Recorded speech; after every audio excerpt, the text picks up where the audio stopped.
live now. And we harmonize too well. Ooh, should we harmonize? What's a good song? We can't get copyrighted because we're not that good, so we're safe. Am I recording a mono? Oh, shit. Oh my god, are you not recording? No, I'm recording. But, like... Are you not recording in mono? Because I'll give you mono. Like, I'll kiss you. Hey. Don't threaten me with a good time. Yeah. Hey, there you go. Yeah, there you go. Yeah. Okay, what the fuck are we doing, man? I don't know. Are you ready to start? Yeah, I'm ready to start.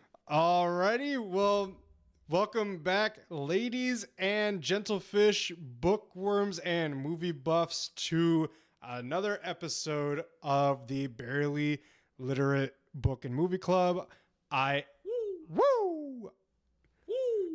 am your co-host, Chris. Hello. Why are you co-host A? Because I'm talking. Fuck you. So talk then, co-host C. Okay. C, who's B? It's the ghost behind me. God damn. All right. This is also your co-host Macho, AKA Nick. aka Nick. For those of you not know, no, you guys don't know. We've been doing like Stallone De Niro impressions for the last half hour. Man, yeah, it's not good. No, they're awful. But they're terrible. Welcome back to another episode of Barely Literate. But more importantly, welcome back. No, not even welcome back. Welcome to the final episode of The Hobbit. And I'm free falling. Yeah. free falling. And I'm last episode of The Hobbit, super special. I'm excited. Not the only reason this episode is special, because today is me and Chris's friendiversary. Yeah, he bought me a ring. 8 years. Yeah. Look at my finger. It's covered in white stuff because of him. In reality, it's actual. So, like, I have really dry hands, and so I gotta lotion them up. And man, they are nasty. But well, Nick, with your favorite subject, why don't you take it away, my friend? Favorite subject? Okay, so movies we watched this week. I didn't watch any. I didn't watch a movie, but I watched the entirety of season 1 of the Friendly Neighborhood Spider-Man show. The new animated show. Disney Plus. Yeah. Okay. Everybody's hating on it for no reason. They are awesome. Yeah, people are hating on it mostly for the animation, and I'm like, I like the animation. It's very comic booky, you know. But I really like the show. Doesn't it look a lot like 97 or 79 or 87? What the fuck is that? The X-Men. X-Men 97. Yeah, doesn't it look like that? No, it's more like I don't know how to, maybe like comic, like something cell, but it looks a lot different, but I like it. They do this they do a whole shift to it because it's an alternate universe of the MCU. Weird. And in this universe, Tony Stark isn't the one to show up at Peter's house. It's Norman Osborn. That's cool. That's really cool. So it goes from there, and like Norman becomes his mentor and everything. I'm into that. And yeah, it was a really good show. I liked it. I liked it a lot. So yeah, that's what I watched this week. Well, I also did not watch a movie. Surprisingly, I think this is the first week where I didn't watch a movie. Right. The last one that I watched was Nice Guys, but that was for last week. I do want to point out that I started watching Avatar: The Last Airbender again today. Actually, when you and I texted, you were like, "Yo, wake me up at 7:45. I'm gonna take a nap." I looked at my watch and I was like, "All right, it's 6:00." I knew I hadn't watched a movie today. I could bump one out super quickly. I didn't. I watched 3 episodes of Bob's Burgers. That's how you do it. But with that, oh fuck, I completely forgot to start writing the chapters in my little notebook. Guys, this is very analog that we do here. I write shit down. On pen and pencil. On pen and pencil. Yeah, I write on a pencil. I write on a pencil. It's one of those weird Home Depot ones that it's like. What? I do want to say that last night, March 2nd, 2025, the Oscars were happening. And Really didn't know. Yeah, no, he had no idea, which honestly, good for him. But I did want to just, throw out some of the big category Oscar winners for our listeners. So, starting with Best Picture that won last night, we have winner Honora. Let me tell you something. What the fuck is that? I know nothing about this movie, so we're just gonna do a quick look up.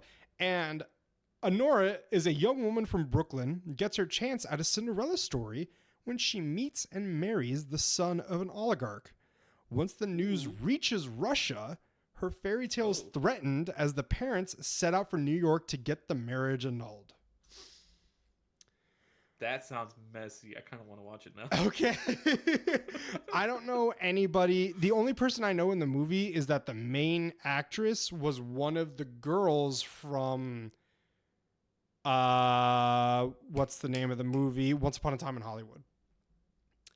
She's the girl that gets her head bashed in with the fucking can of SpaghettiOs. Where Brad Pitt, she's like rushing at it, Brad Pitt with a knife. She's like, and then Brad Pitt, okay, yeah, I remember, like thunder fucks a can at her face, and she's like, like. I don't remember exactly what she looks like, but I just remember her getting hit in the face with. She has very well in the movie. She had very dark hair. Yeah, and bangs. No, I don't know if actually she had bangs. I remember bangs, but then again, I might be thinking of the wife from The Shining. Yes, she had bangs. She also died last year. She was in the memoriam. Shelley Duvall, rip. Yes, Cryo, the new Avatar show did come out. I have not watched it. So we're gonna move on to the best. It did. Never watched it. Gotta check that out. Yes, sir.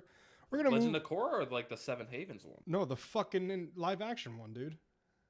Oh yeah, I watched that one. So for best directing, we have Sean Baker with Honora again. Okay. Kind of feels. No, it's a little upsetting that Dune 2 didn't get any love in best directing. It's always weird that these movies you never even heard of, like their marketing was like shit. Yeah, Honora. These Oscars when like I heard great things about Dune. Honora, never even heard it came out. Emilia Perez, never even heard it came out. The Substance, have no idea what that was. I know what The Substance is. That one's a weird one. So we're going to move on to best cinematography, and the winner for that is The Brutalist. Now, I have heard a lot of great things about The Brutalist. I have not gotten the chance to watch it, and I hear that movie is long. We are talking 3 hours and 35 minutes long. That's not that long. I mean, we watched all of Lord of the Rings and yeah, but those are 3 movies. This is a single movie. How long is the extended version of Lord of the Rings? Fellowship? Let's see. Fellowship runtime extended. 3 hours and 28 minutes. It's shorter. Oh, damn. Yeah. Oh, damn. So the Brutalist, escaping post-war Europe, a visionary architect comes to America to rebuild his life, his career, and his marriage. On his own, in a strange new country, he settles in Pennsylvania, where a wealthy and prominent industrialist recognizes his talent. So, it's an architecture movie. It's pretty interesting. There's a movie that I saw something about it and I want to watch it. It's about these war photographers for World War II. And it's I think Andy Samberg is a supporting actor in that. I've heard of this. It's going to be his first serious role. And I really want to see it because I love Andy Samberg. So Andy Samberg is starring, I believe, Okay. Sorry to burst your bubble, buddy, but it came out in 2023. I'm late. Okay. And it's called Lee. Okay, yeah. The story of Elizabeth Lee Miller, a fashion model who became an acclaimed war correspondent for Vogue magazine during World War II. That was not... Okay, for some reason it says 2023 over here, but then it says release date September 27, 2024. I can hear the dog's nails on the floor. Yeah, he's kind of pushing my mic a little bit. For those of you who don't remember, Nick has been dog sitting for like a long time now. It's been about a week.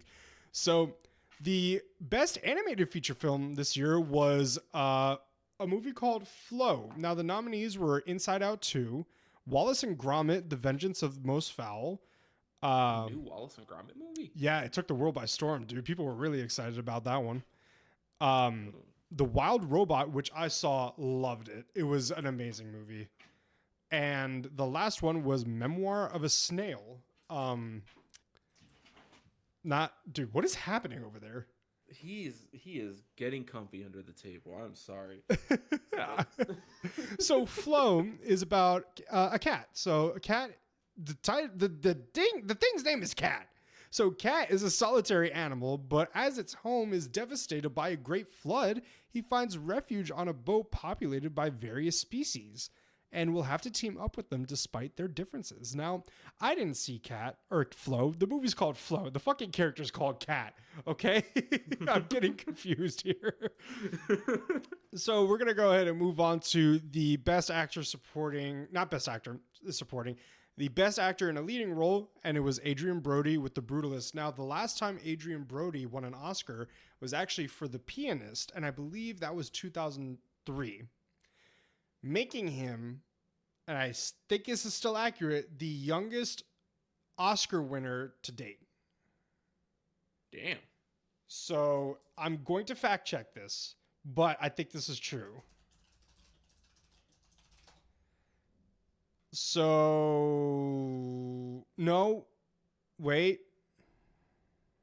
I lied. I thought it was true. Damn, you lied to all of us. How dare you? I didn't lie. I just got the facts messed up. Adrian Brody was the youngest Oscar winner for Best Actor. Okay. So we're cool. We're cool. For now. That was 2003 for The this. Pianist, which amazing movie. Very, very strong movie. That's probably the best way I can describe it, is a strong movie. You should What's that one watch it. about? That's about when Germany invades Poland Okay. to start the World War, and it's about a Jewish pianist in Poland who is surviving. Like, you know, it takes you throughout the first occupation where they were just like in the ghettos. They were just being marked with the bands. Oh, Jesus. Come on, man. At that point, really? Sorry. It's a vocal stim. Oh, my God. And he's blaming it on something else. We're going to move on. Actress in a leading role is Mikey Madison with Honora. And then we're going to go actor in a supporting role, Kieran Culkin with A Real Pain. I heard about this movie. Who else starred in that one? Jesse Eisenberg. Yeah, that's what I heard. Because I was listening to a podcast and this person was interviewing them, Mm-hmm. and it just kind of sounded interesting just from the chemistry between Kieran Culkin and Jesse Eisenberg. I do believe they've become friends with the film, and that I think the film is about friendship. So, yeah. So last but not least, we're going to talk about Best Actress in a Supporting Role, and that is Zoe Saldana with Emilia Perez. So those were the big, you know, obviously there's a lot more Oscar winners, you know, film editing, documentaries, costume designs. Actually, you know what? Mention costume design, Wicked won. Yes, dude. I fucking love Wicked. I know everybody loves Like, loves. Hi, we're live and recording. Hello. You texted me. What did you text me? Yay. Okay. Thank you. So Now that we are done with that, it's time to finally move on. We know that this has already been a long section. We're about 15 minutes in, but it's time for the episode to get even longer because It's just gonna get longer. it's just going to get longer because we have 3 chapters to cover, which is the 17, 18, and 19 for The Hobbit. The last chapters of The Hobbit. We did not read so our book came with the first chapter of Lord of the Rings. Yeah, but we're not ready for that yet. No, we just chose not to do that. The book is over. The Hobbit story is over. So, there and back again. We're not leaving. I want to stay home. Yeah, buddy. Come on. Come on. So, That's clever. without further ado, I am going to take the lead by reading the summary for chapter 17, thus beginning the end. So, in the morning, Bard returns with 2 messengers for Thorin to accept a peaceable agreement. Now, when Thorin really has no idea what's coming because he thinks that the Dwarven battalion showed up, but like Bard has kind of like an ace up his sleeve. You know what I mean? Yeah. So Also, can I just throw in there, why the fuck they just completely changed writing styles in the beginning of this chapter? Completely. Felt like I was reading a Shakespeare completely, play. yes. I was like, I gotta read over these a couple times because I don't understand what the hell they're saying, and it's just like proper kind of talk for them A little bit. to start a war. Yeah. And I'm just like, if you're gonna start a war, just start talking shit. Like, be real about it. So when Thorin again refuses, Bard reveals the Arkenstone, which Thorin values above all the treasure. Thorin is crushed, and he turns to Bilbo in rage when the Hobbit reveals that he is the one who gave Bard the treasure. Now, I just want to say... Oh, okay. Do you want to go? Why the fuck would Bilbo snitch on himself like that? Bilbo has been a little bit of a dumbass these next 3 chapters. Yeah, I would have been like, no, just standing back quiet and don't say anything because Thorin already looks pissed and he could throw me. So, like, they just kind of came in at 100 here. They were like, are you sure there's nothing that you would give up the gold for? And he's like, nope. And he's like, you sure? And he's like, nah. Yeah. And they're like, what about the Arkenstone? Also, I wrote this note beforehand, but I just wanted to put this in there. I'm writing this beforehand. I think the hooded old man with the Arkenstone is Gandalf. Yeah, I thought so too. The next note I wrote is, oh shit, it's Gandalf. So with that, Thorin is about to turn violent when one of the messengers throws off his cloak and reveals himself to be Gandalf. Now, I will say, when I was reading that part where Thorin was getting violent, I was just like, Thorin needs to take a damn chill pill and put my boy Bilbo down before I punt his ass back to Mirkwood. Because why are you like this is what I'm talking about with the gold drunk that these dwarves get, especially Thorin, because he sees this prized possession from his family lineage, and I'm pretty sure he gets really excited because it's really shiny. But he sees that and he forgets everything that Bilbo has ever done for the party ever, and is like, I will throw you off the edge right now, little man. Very factual, and I want to add on to that. I don't think it's all about the gold. I think it's also about his family and like him regaining the title of king. Cause like, yeah, it's gold, but like he's there now. Like he's in the status realm of like the dwarf, like the little man in the big castle type situation. Right. Oh my god. And then also Gandalf arriving just in time as always, you know. Gandalf is a little bitch. Yeah, but Gandalf shows up and he's already down in front of the wall with the elves and the men. And Thorin's like, "Oh, so you guys were in on this entire time. You were just deceiving me this entire time." I'll see you both in hell, kind of thing. You know, he's ready to turn on Gandalf too, and Gandalf did a lot for the party as well before having to like dip out at Mirkwood. I'm messing around with my mic. It got like the mic wire got caught on my little Darth Vader, and now it's like all over the place. So here, hold on to that, Stitch. So, basically, yeah, like we've been saying, Thorin is just absolutely freaking banana towns at this point. He's holding up Bilbo by the collar and was like, "You little bitch!" Yeah, like, and he is on the verge of legitimately killing Bilbo, and yeah. He's like, I know we love dwarves, but he's making them all look bad. Right. So and one thing I don't like is how Bilbo immediately starts cowering after revealing that he was the one that gave the Arkenstone away. I truly he's like, oh dear, like I truly think that Bilbo thought Thorin was not gonna have that reaction. Which is stupid. You think so? I think he was I think by like his like how you said last, call back to the last episode where you were like Bilbo has a little bit of a savior complex.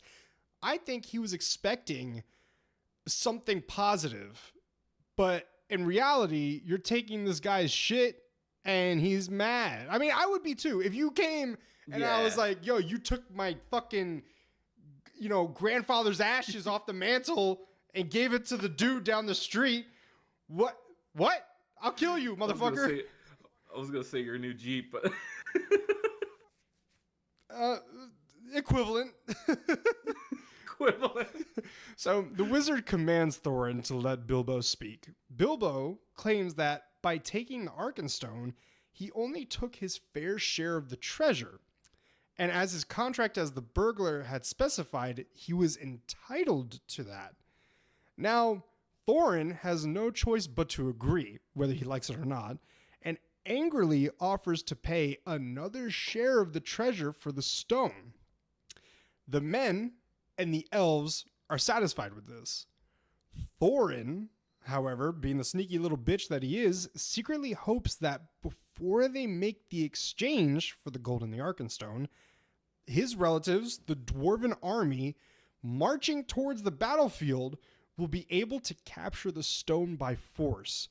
So, like, he's being a conniving little bitch. He's like, all right, okay, we'll trade, but he's hoping that by, doing that, the dramatic, like passing of the torch, that an arrow is going to shoot from a dwarf, hit the Arkenstone out of his hand, and he's going to pick it up and scurry back into the castle. Also, what's the word? Bitch, because like you gotta, all right, when you make a deal, right? Yeah. You don't go back on it no matter what. Like, you're saying, hey, I'm gonna give you the 13th kind of like fraction of my gold in exchange for the Arkenstone. You don't say that thinking like, oh yeah, my cousin Dane is gonna show up and take the Arkenstone anyways. So like, this is really working. Like, that's so. Oh my god, I could never trust Thorin after this. And also, like, in a real world translation, that's like you trying to sell something on like Facebook Marketplace, and you're holding on to it. You get a good deal, but then you're like, my buddy might want it though. But the guy's like, I have the money now. I'm willing to pay for it. And then you have say it's me selling something, and I'm like, all right, Chris already has his location. He's gonna rob him anyways. Yeah, both my item that I didn't want to sell and the money. So it kind of works out in both ways. Damn, I'm a criminal this episode. So yeah, the dwarf army threatens the men and the elves. They've arrived, and they're about to engage in battle when darkness takes over the sky from the west. Now, let's pause here for a second. So the dwarves just showed up, and they are looking badass. They're donned in armor from Dane. They have all these weapons. They got the shields and stuff like that. But I'm a little bit disappointed that they were not described with having axes. Oh, yeah, I didn't notice So that. They had according what was it called? They had like a type of hammer, according right? to the book, each of them is equipped with a round shield on their back and a short broadsword at their side. And every single one of them are wielding heavy two-handed mattocks. Now, That's it. I looked this up, and a mattock is a hand tool used for digging, prying, and chopping. So Similar, kind of like a giant crowbar. well, it's actually similar to a pickaxe. It has a long handle Okay. and a stout head, which either combines a vertical axe blade, so a normal axe, and the backside is a horizontal adze or adze, which is sort of like a pick, so it's like a flat Okay, yeah. axe and a pick. However, I looked this up. In the movie, Bofer uses a mattock, but instead of the side having the vertical axe head, it actually has a flat, almost like Warhammer look to it. Not the game, an Okay. actual Warhammer. Not the game. Yeah, no. And the other side has the flat head. Okay. All right. I kind of like that for Beaufort. Right? So Yeah. the fucking clickety clackety, man. What is happening? Sorry. You are on the move. Can you just go? That's oh, do you gonna wanna go outside? that's gonna be Okay, he wants to go so outside. that's gonna be so picked up in the audio. Sorry. I'm gonna throw him outside real quick. Oh my god. Sorry. So I'm gonna ad lib this for a second. You can hear the dog like panicking in the background. What is happening? This is crazy. Oh man.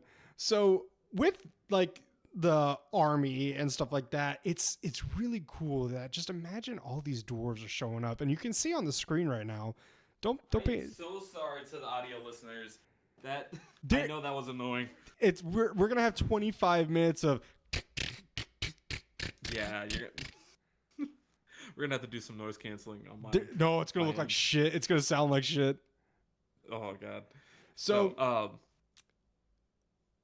anything? I wanted to bring up this point that like I like the way that Dane and his army showed up, because they kind of walked up.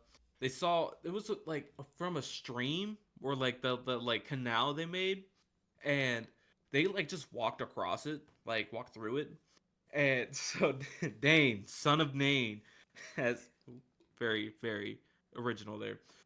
Hey, Tolkien, how you doing? Dane, son of Nain, has arrived, and his men essentially said, "Fuck off and get pulverized, you casuals." Yo, like, that's essentially what they was. I picture the dwarves moving like a colony of ants. yeah, I could see that. You know what? I could see them moving as a colony of like fire ants, and then hobbits moving like regular carpenter. No, carpenters are bees. I'm an idiot. There I'm are sorry. carpenter ants. There are? Okay, I'm cool. Okay, So so if there's carpenter enough ants, of that the means ant there's, like, talk. Now Bard is getting pissed off. He's like ready to do some shit. However, Gandalf tells them that a new danger has come, and an army of goblins and wargs who want to take the treasure for themselves are now arriving. The dwarves, elves, and humans unite against the goblins and wargs in what is called the Battle of the Five Armies. Okay, so Gandalf is finally doing something. Yes. I want to bring up one more thing about Dane's dwarves. If they're so badass and they're so strong, they can carry as much as a mule. Like a single dwarf can carry as much as a mule and march 2 days with no problem. How come Thorin didn't call them for this party instead of 13 other guys and a hobbit, and with no armor, no weapons, no real material to fight a dragon? I think You we've get what I'm saying? yes, I think we've established now that they are not the brightest jewels in the pile under the dragon. It could also be that Thorin and company were just the Dale homies. You know what I mean? Because there's Dale and there's Dane. Yeah. So Dale is the city under the Lonely Mountain. That's where the dwarves are going to go and recapture the gold and fight Smaug and all that. Dane is another settlement in another mountain, like 2-3 days away. So it's like you and your cousin. Same corporation, right. Different division. So finally, the Battle of the Five Armies is now confirmed. Because on one side, we've got goblins and wild wolves, aka wargs. And on the other side, we have the elves, men, and dwarves. So they are united. And a hobbit. And a single hobbit, yeah. Now, the forces of good fight fiercely, but the goblins and the wargs are too many. Now, I want to say this. I found that the beginning of the battle, where the armies began kind of climbing the mountain, I found it a very confusing read. Yeah, I was trying to visualize it this entire time. I liked how they described everything. Yes. It kind of felt like a play-by-play, but like I feel it was kind of hard to visualize for myself. Well, it's like the beginning was just kind of jammed into the story, and then all of a sudden there's a war. Like we went from Thorin and Bard kind of like negotiating to now a full-blown war between 5 different factions in a couple pages, because it wasn't a long chapter. Yeah, it went by really quick, and I feel like it's a commentary on how chaotic and how fast war can happen. You know what I mean? Welcome back to the NPR podcast, where we try to talk about like fictional literature. And I'm gonna stop the bit now before you kill me through the screen. You're really grasping at those like commie bitches straws, aren't you? Yeah. Them alt girl listeners are just, huh. So what do you mean? So Bilbo stays on the mountain, removed from the fighting, and watches as the elves and dwarves first send the goblins fleeing, but are then forced to retreat from the vicious wargs. Doesn't mention that Bilbo slipped on his ring at the start. It doesn't. He's invisible. And he's smart for this. He just threw on the ring and was kind of like being a bench warmer for the entire battle. Right, and I don't blame him, because all Bilbo has is his mithril chainmail shirt and a helmet. And he has Sting, but what's a dagger gonna do in a war? It's not really a dagger. It's a short sword. No, it's a dagger, but like it's a short sword for Bilbo. Oh, it doesn't matter. It's a short sword for him. It's all about reach. Still, in battle, it's all about reach. That's a good point, but I'm pretty sure a lot of these people have spears. So fuck it. I'll hide with him. I don't care. Like he's smart. I'm hiding. Yeah, 100%. I'm with him on this. So Thorin fights alongside the Lakemen as mightily as any. The goblins slowly gain ground, and Bilbo is forced to retreat to the elves' camp, which is nearly surrounded. The end seems close at hand when the hobbit's keen eyes spy something in the distant skies. The great eagles are now flying. The Philadelphia Eagles! Yeah, basically. The great eagles are now flying towards the battlefield. And at that moment, however, a stone falls from the mountain and hits Bilbo on the head, and he loses consciousness. This chapter... That was lazy. This chapter literally ends with Bilbo getting CTE. Yeah, it just like when they when he got knocked out in the Misty Mountains. Yeah, and he was like, "All right, I'm gonna wake up with Gollum."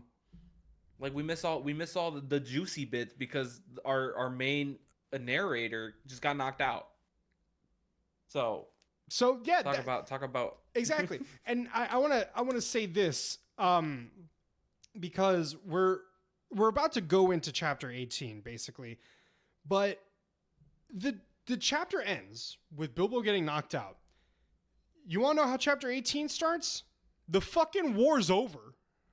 Yeah, it just skipped everything, and we have to learn about it like afterwards. I don't like that. But we're kind of saved because the writing of the battle was a little confusing. Yeah, but I still want to hear firsthand. No, for sure. You know? Yeah, because I want to read the battle as it's happening. So Yeah, because now I feel like Bilbo. He's like, Bilbo hears about all the stuff that happens, and he goes, "Damn, I missed a lot." I'm like, yeah, exactly. me too. Well, so Like, how dare they? chapter 17 now ends, and Nick, go ahead with chapter 18. Sorry, give me a second. I'm gonna let the dog back I'm in. going to banter a little bit while he takes care of the damn dog. How's everybody doing today? It's your boy Chris, just hanging out here. I want to talk to you about something special. We are now in March. The weather is becoming a little bit nicer. It was quite cold this weekend. Yet, it still fails to bring warmth to my heart because the chapters that we are reading, they get a little funky. I'm not going to lie. They get a little funky, and it's just the style of writing, great as it is just so confusing. He switches up the writing style a lot, and I'm not a big fan. I love the book, but it's, I'm going to pierce the veil a little bit here for all my, emo listeners.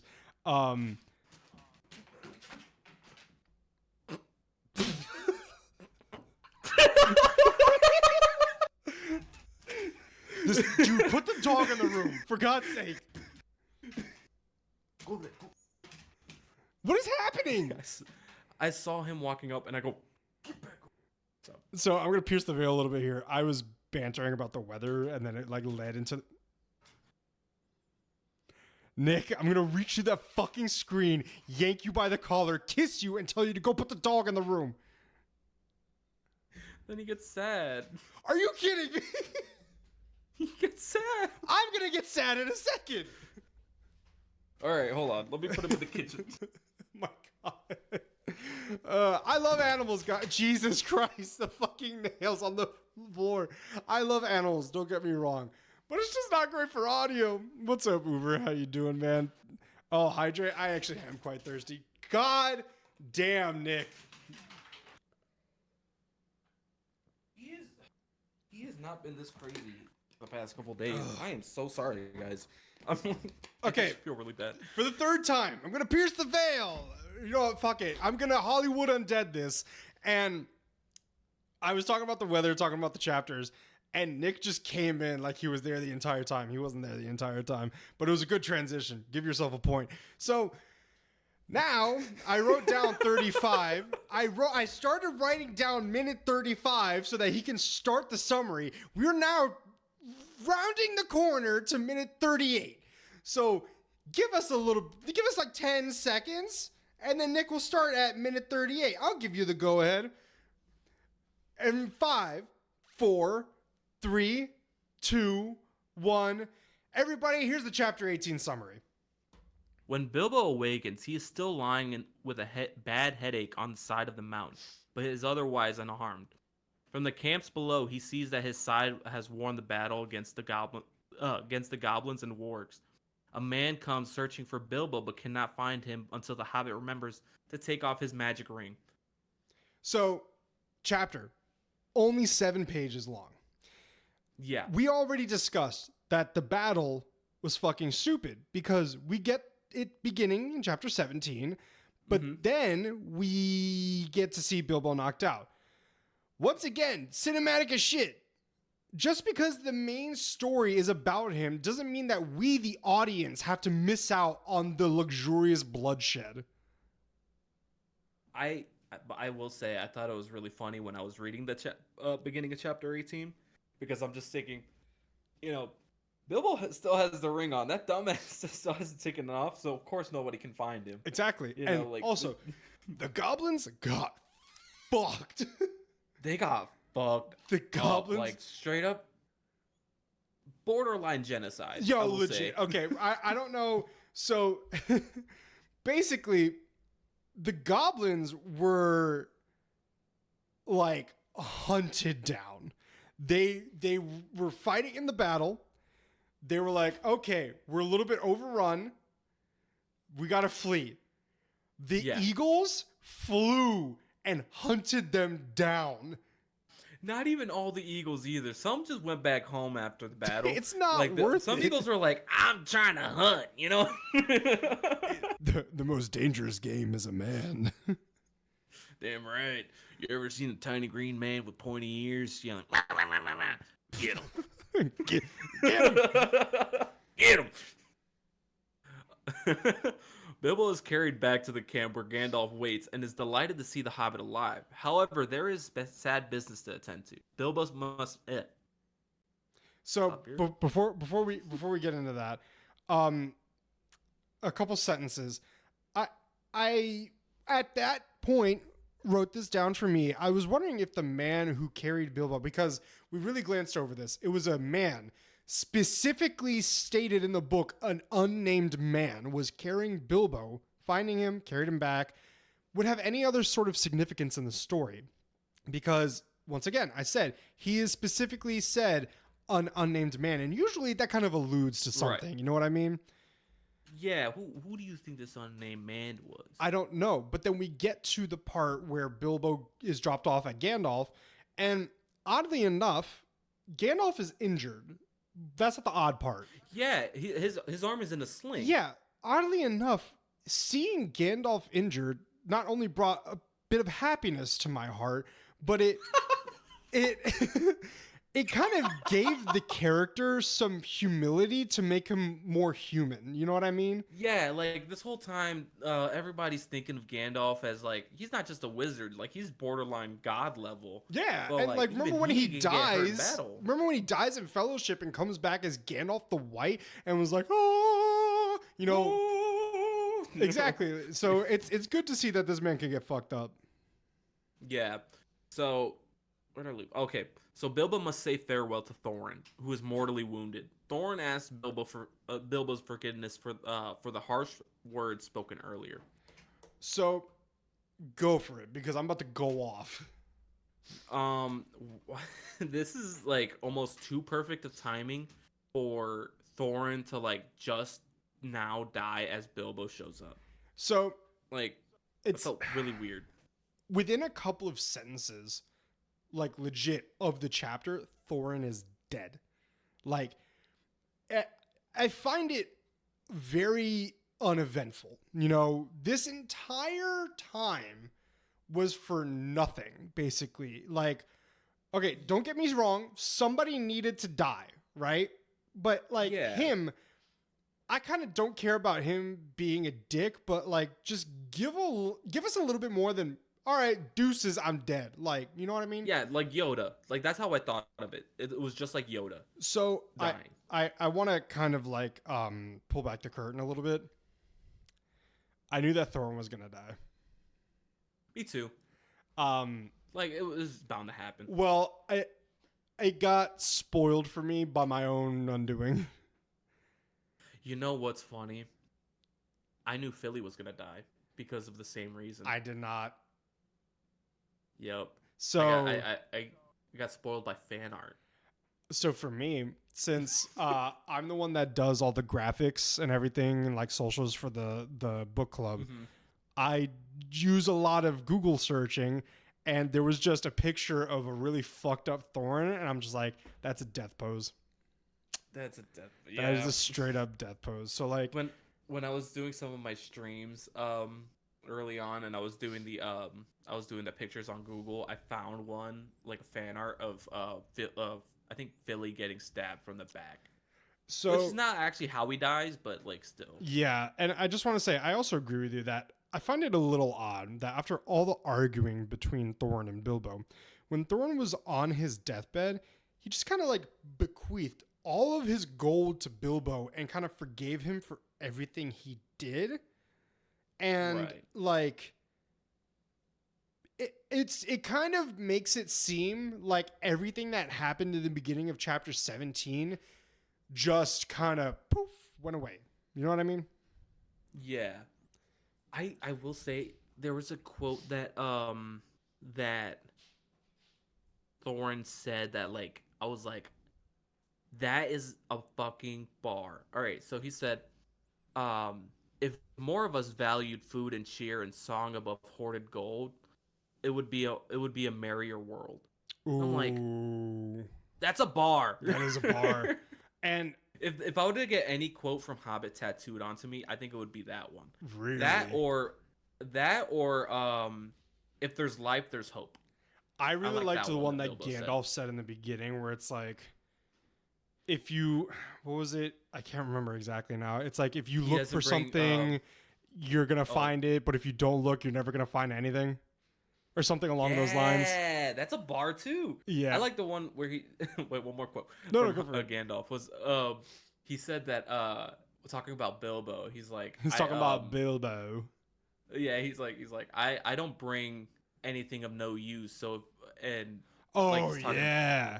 yeah. He's because like Thorin was like this little hobbit bitch is not gonna do us any good, and he goes, I don't bring anything of no use, so like he's gonna do Yeah, something, whether it be a he's gonna do fleshlight or a something. burglar, you pick.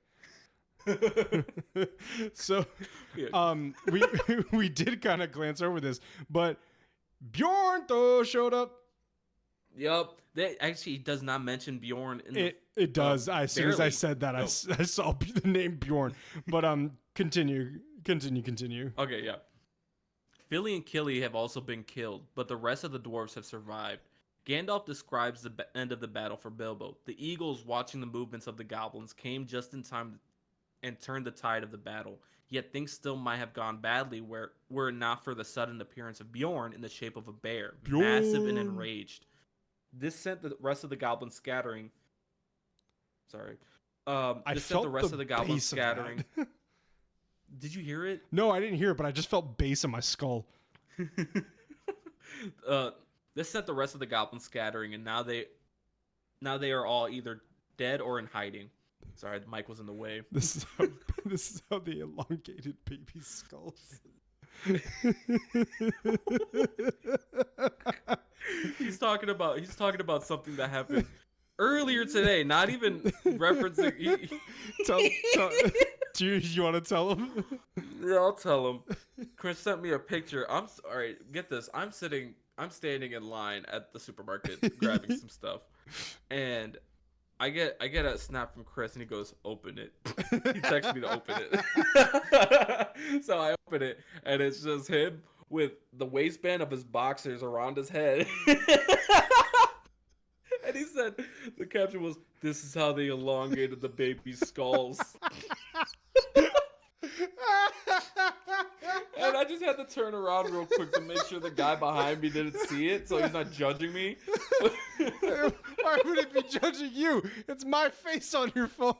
I know, but it's my content, you know. And dude, every time so it's a little bit of banter.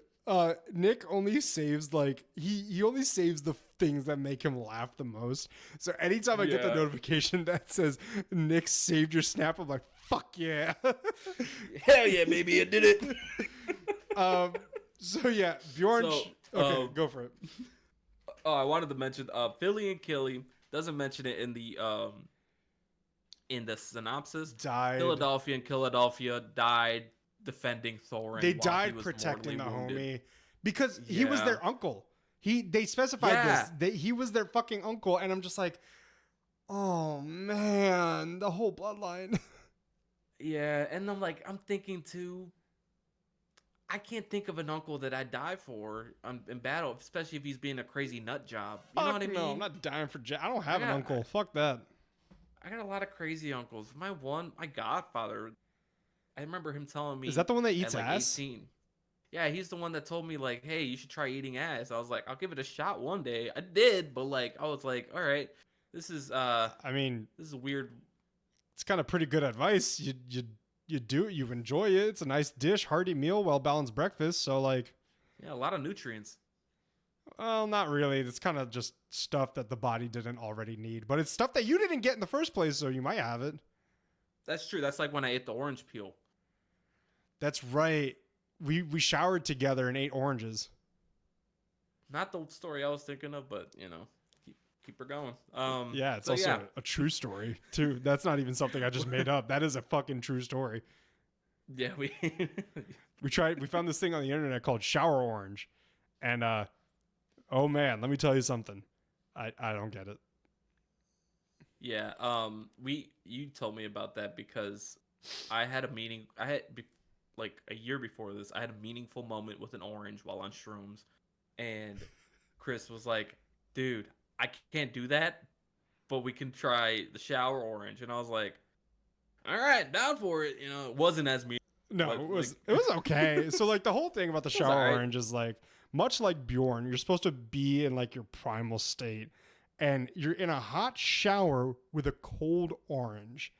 And the whole thing behind it is that like while you're in there, you're just supposed to tear into this fucking, because like you know how when you eat an orange, you're a little dainty, you gotta don't want to Yeah. get sticky, but in the shower you're just like so we tried it, right? And we're just Yeah. like, we tried it when you were visiting. We're It just was like, alright. yeah, it's okay. I wouldn't do it. Like, you got Yeah. fucking gunk in my drain, you know? I got How was the gas bill after that? the gas bill. Why was the gas bill crazy? Because we were taking hot showers at the same time. We saved water. We were together. You know that's not how it really went. No, I just hoped it was. So, yeah, Philly and Killy, man, protecting the homemate. But I also love Yeah. that Bjorn is just so chill with Gandalf and Bilbo that, like, at the end, I'm getting a little bit ahead of myself, but it doesn't mention this because, like, when everything was said and done and, like, Bilbo said, you know, it was time to go, they kind of chilled with him for a couple weeks. Yeah. He was.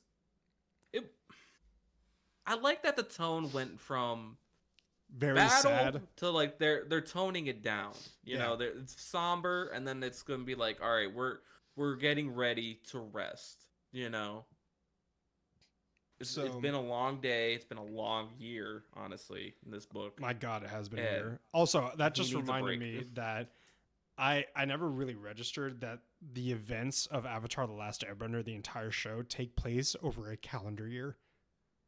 Mhm. Isn't that fucking crazy? They were on a. It's like me when I like procrastinate something, and I gotta write an essay in one night. Like this is like I'm on a crunch. So that brings us to the end of chapter 19. I am a little proud of ourselves. 18. Sorry. I'm a little proud of ourselves that we went from starting chapter 17 at 15 minutes and 45 seconds. We're now on chapter 19 at 50 minutes. We've taken down 2 chapters. Yeah, I mean they're short chapters. This is like chapter 18 and 19. There are 7 pages. That's true. So chapter 19 is going to be something a little special. We're going to split the summary. Nick is going to take a majority of it, and I'm going to round it home to close out the book. Do you have any final thoughts before we begin the last chapter? I'm not sure how I feel about the ending of the book. Okay, we'll get into that. I'm maybe I rushed through like chapter 19 too quick, but like I didn't feel it as meaningful. So we'll get to it. So before you start, because it doesn't really say this in the chapter, we now realize why Gandalf pieced out a majority of the trip. He was apparently trying to free Mirkwood from like this curse the entire time. Yeah. Apparently Mirkwood was being corrupted by a necromancer from the south of it. Interesting. Yeah. And so Gandalf was with the council of the I think it was like the Council of the White Wizards or something like that. Ooh, that's an unfortunate name. I know. I read that. I was like, the Council of the Whites. That's a quite no, and the wizard part too. I'm just like, oh. Yeah. I'm just going up the top of my head. I don't know if that's actually what it's called, but yeah, he was with the council. Headcanon. And they were trying to they weren't trying to kill him. They were trying to banish him, the necromancer. Okay. From Mirkwood. So I also want to say that Tolkien heard us complain from the grave. We were saying that we hadn't had a song or an illustration in a while.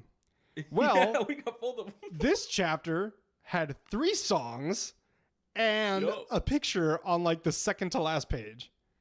Both of them. Yeah.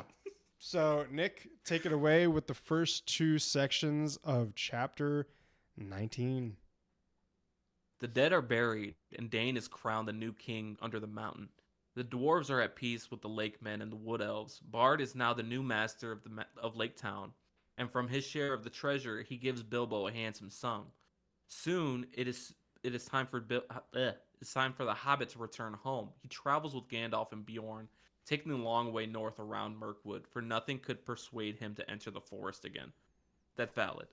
Yeah. They spend most of the harsh winter at Bjorn's house with much feasting and merriment. I like that part where they're just hanging out with Bjorn the entire time. Legit. I wouldn't have gone through Mirkwood again. I would have taken the long way around. But I actually think that it says they spend Christmas with him.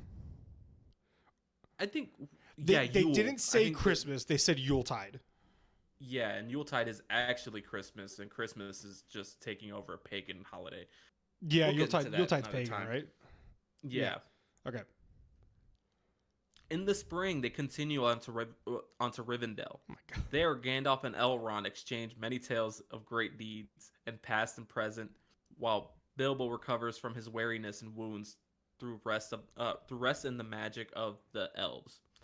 Bilbo learns the reasons Gandalf left the company near Mirkwood. He was fighting alongside the Council of Wizards to drive the necromancer out of the forest. I got the name wrong. Finally, Bilbo and Gandalf travel the last long stretch of road back to the Hobbit's land. Approaching his home, Bilbo receives a nasty surprise. He has been presumed dead, and the contents of his hill have been auctioned off. I hate this shit. Dude, Bilbo comes back to some random assholes just auctioning off his shit. And first off, fuck his spoon stealing cousins. Oh, 100%. I'd dropkick him. Dude, apparently Bilbo's like shit ass cousins came in and we're just like, bye-bye, we're gonna leave. And Bilbo to himself in his fucking diary was like, I swear to God, those goddamn bitches stole my spoons. Now, my question is, Gandalf didn't think to like maybe send somebody back to the hill and be like, hey, Bilbo's still alive. He's just somewhere off. Why not just put a sign that says like, or not east. dead, going on vacation or something? Well, he was on a rush, remember? Gandalf He fucking was wasn't. late, and that's true, but Gandalf doesn't think very much on the mundane. You know what I mean? He doesn't really care about like, oh, they're gonna presume him dead. Who cares? We're gonna go fight a dragon. That's true. He thinks about the big picture. Now, I do want to say this because we love the fact that this happened. Yo, fuck the master, the original master. What happened is he stole a bunch of the gold from Lake Town and fucking died. He starved and died. What a bitch. Yeah, that coward deserved it. He deserved it. All right. Oh, dude, the elves kind of like clowned on I wrote this down. The elves clowned on Bilbo while he was resting in Rivendell, and he said something about like your songs like could wake up a sleeping giant or something. Yeah. And then they go and your snores could have woken a stone dragon, but we thank you. The clapback is to my real. dad, like, dude, you should say that to your dad. That motherfucker could snore.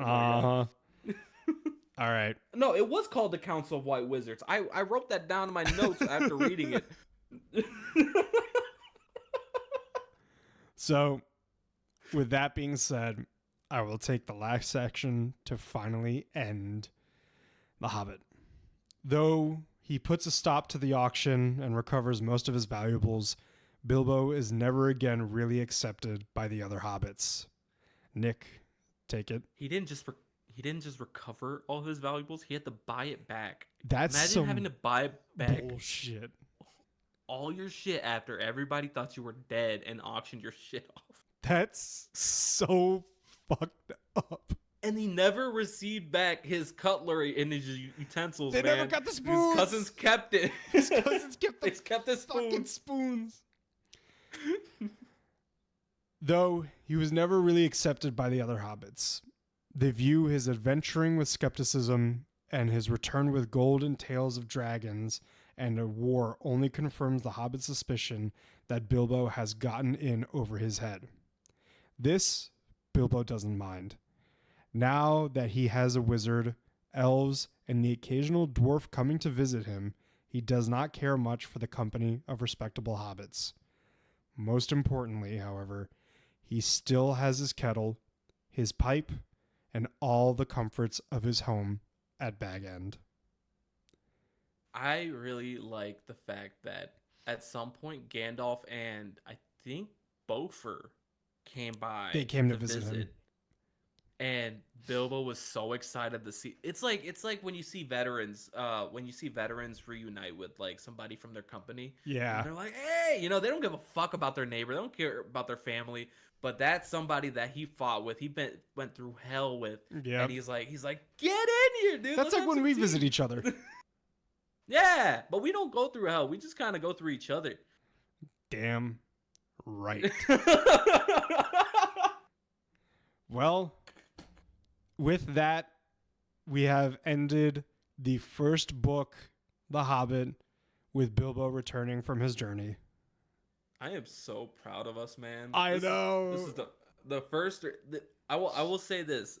I completely intended to start 2025 off with reading more books. I kind of wanted to get back into stuff that I was really into when I was a child, and I really liked reading. But I was also into a bunch of other stuff. Like I kind of want to learn how to play bass again. Get back into drawing, as Chris has seen, and people on Toggle's Discord. And so I'm really glad that I was able to rope you into reading with me this year. Mm-hmm. And we were able to get to our first book. I am so hyped for it. It took us a little over 2 months. No. Nick, Yeah, it's kinda, March 3rd. kinda. We started January 1st. That's true. But remember, you wanted to read only one chapter a month. And A month? And like, we could... No, a week. But like, I was like, hey, we can definitely do 2. That's true. That's true. I think there was 1 week where I was just like, oh, I gotta crank this out. Yeah. But I will say there's times where I like ran out of time. Yeah. During that week, and I cranked out like two of the chapters on a Sunday night. I was like, I gotta get this out right now. Yeah. There were definitely. I think on our 3rd episode, I read the 2nd chapter, like maybe an hour before the show. That was like me tonight, where I was like, should I watch a movie before the show? Yeah, like, oh shoot, I'm kind of lacking right now. I got 2 hours. I could just knock out a Disney movie really quickly. Yeah. But damn. Dude, first book down. Now we're off to all the lovely bad ones. No, before that, we're off to the stadium seats, buddy. We're gonna go watch a movie. Yeah. So got a matinee coming. Yeah. So do we have any other things to say about The Hobbit? I think we're actually pretty good on time to begin closing off. Yeah, I thought this was gonna be a lot longer of an episode. It's because we're so good at this now. Oh, we're freaking we're terrific, you know? I was about to say, shut up. We're working on a partnership, okay? So, honestly, really like The Hobbit as like an intro into Middle Earth. Uh-huh. And I'm with some time pass, I'm excited to get farther in and continue on with the Lord of the Rings books. I think give us like 2 or 3 more books, and then we could do Lord of the Rings.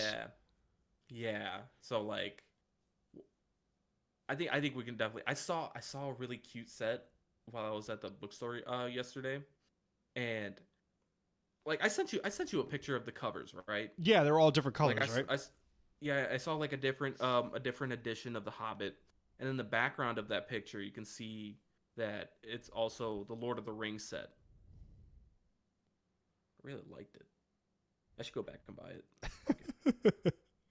Oh yeah, Anything else? No, that's all my tidbits for that. Alrighty, well, we're gonna go ahead and close it out and say what we need to say. Say what we need to say. Say what you need to say. Alrighty, so The Hobbit is now over. Like we mentioned before, we want to say that the next book is All the Lovely Bad Ones by Mary Downingham. It is a young adult horror story, which I am very excited to read again. It's probably been quite a long time since I've read this book. I think middle school. I'm excited. I I highly encourage everybody to get the Libby app and Yeah. read along with us. You know, It's going to be fun. like, yeah. What? Continue. Want me to continue? No, I said, yeah. Okay, thank you. So, Okay. the next announcement that I want to say is that our next episode is not going to be about a book. We're actually going to be discussing a movie. So we have decided to watch the first Terrifier to get into the mood for a children's book. It was Nick's idea. I wasn't going to back down. I was like, okay, why not? You know what? I never suggest a horror movie for us to watch, so I felt like I should shake up the boat a little bit. Shake up the boat. Well, you can't swim, so don't shake it up too much. I can swim. I can doggy paddle at least. But with that, we want to thank you guys for once again listening to our insanity and complete buffoonery. Just a reminder, you guys can follow us on Instagram at Barely Literate BMC. My Instagram is at Jericho, and Nick's Instagram is at Gooberino16. This episode will appear on both YouTube tomorrow or the next day. Spotify will have a slightly edited version because I can actually do that, and I give a little bit more of a shit on Spotify than I do on YouTube, but you know. Right. Yeah. And speaking of Spotify, don't forget to follow us there. Please at Barely Literate follow Book and Movie Club. Follow and rate us. 5 stars. 5 stars. Comment. They got comments under Spotify podcasts now. So leave a comment if you think we're idiots. You know? We are love idiots. to see it. So like you have to comment. Yeah. Other than that, once again, I am Chris. I'm Nick /Macho. And thank you guys for listening. We hope you have a fantastic evening or day or whenever you're listening to this again. But yeah. We'll see you next week. With a movie and some popcorn in hand. So long. Hell yeah. What? Bye.